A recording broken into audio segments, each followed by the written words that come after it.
30 साल पहले 19 जनवरी 1990 को कश्मीर में कुछ ऐसा हुआ था जिसकी कोई आजाद देश कल्पना भी नहीं कर सकता। और आप तो जानते हैं हमारे देश के लोगों की याददाश्त बहुत कमजोर है। हमारे देश के लोग अक्सर बहुत जल्दी सारी बातें या तो भूल जाते हैं या फिर याद नहीं रखना चाहते।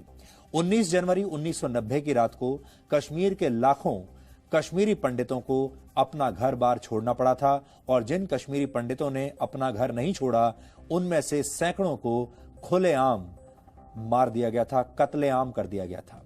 19 जनवरी 1990 की रात कश्मीर की मस्जिदों में लगे लाउड स्पीकर से कश्मीर के हिंदुओं और सिखों को कश्मीर से निकल जाने के लिए कहा जा रहा था, ऐलान किया जा रहा था और कश्मीरी पंडितों को वहां से भागने के लिए सिर्फ 3 दिन दिए गए थे।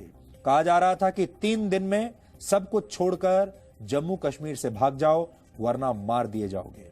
उस समय किसी ने शोर नहीं मचाया, उस समय कोई धरने प्रदर्शन नहीं हुए, उस समय किसी को यह बात बुरी नहीं लगी, उस समय किसी ने धर्मनिरपेक्षता के सवाल नहीं उठाए, उस समय मीडिया सोता रहा, नेता सोते रहे, सारे बुद्धिजीवी, सारे डिजाइनर, पत्रकार सब सोते रहे। इसलिए आज हम आवाज उठा रहे हैं। 19 जनवरी 1990 को कश्मीर में रहने वाले हिंदुओं और सिखों से कहा गया कि या तो वो इस्लाम कबूल कर लें। इसलिए आज हमारी बात ध्यान से आप सुनिएगा। आज धर्मनिरपेक्षता की बड़ी बड़ी बातें आप सुनते हैं, बहुत सारे चैंपियंस आपके सामने आ जाते हैं फ्रीडम ऑफ एक्सप्रेशन के।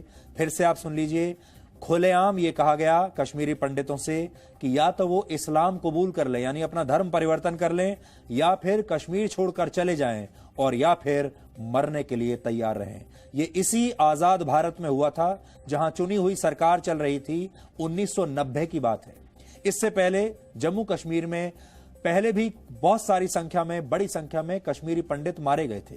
कश्मीर में एकमात्र हिंदू मूल निवासी कश्मीरी पंडित थे। एक जमाने में लाखों की संख्या में कश्मीरी पंडित रातों रात अपना घर बार छोड़कर भागने पर मजबूर हो गए थे। पर हमारा देश, संपूर्ण भारतीय समाज मौन रहा। अपने ही देश में रह रहे लोगों को बेइज्जत करके, डराकर, धमकाकर उनके घरों से धर्म के नाम पर उन्हें कैसे निकाला जा सकता है। आज की स्थिति में अगर आप सोचने के बारे में अगर आप सोचेंगे भी तो आप शायद कल्पना भी नहीं कर पाएंगे कि ऐसा हुआ कैसे और तब इस देश में किसी ने भी आवाज क्यों नहीं उठाई। ऐसे में देश के लेखक, बुद्धिजीवी, समाज के प्रतिष्ठित लोग, खास तौर पर धर्मनिरपेक्षता के हिमायती चुप क्यों रहे? क्या 19 जनवरी 1990 को भारत के दूसरे बंटवारे का दिन हमें मान लेना चाहिए? भारत का एक बंटवारा तो हुआ था 1947 में, लेकिन दूसरा बंटवारा हुआ था 1990 में। भारत में भी नागरिकता संशोधन कानून के विरोध में प्रदर्शन करने वाले अधिकतर लोग हिंदू यानी बहुसंख्यक हैं। क्या यह चकित करने की बात नहीं है कि सेक्युलर भारत के अल्पसंख्यकों ने कभी कश्मीरी पंडितों के साथ हुए अन्याय का विरोध नहीं किया? क्या भारत में बहुसंख्यकों के पक्ष में खड़े होना सेक्युलरिज्म के खिलाफ है? आजादी के समय कश्मीर में जहां पंडितों की जनसंख्या 15% थी, वही 1981 में घटकर सिर्फ 5% रह गई। 19 जनवरी 1990 तक कश्मीरी पंडितों के घरों को मार्क किया जा चुका था, इनकी निशानदेही हो चुकी थी। सुनियोजित तरीके से उन्हें धमकाया जा रहा था और उन्हें चुन चुनकर मारा जा रहा था। पर हमारा देश मौन रहा, चुप रहा।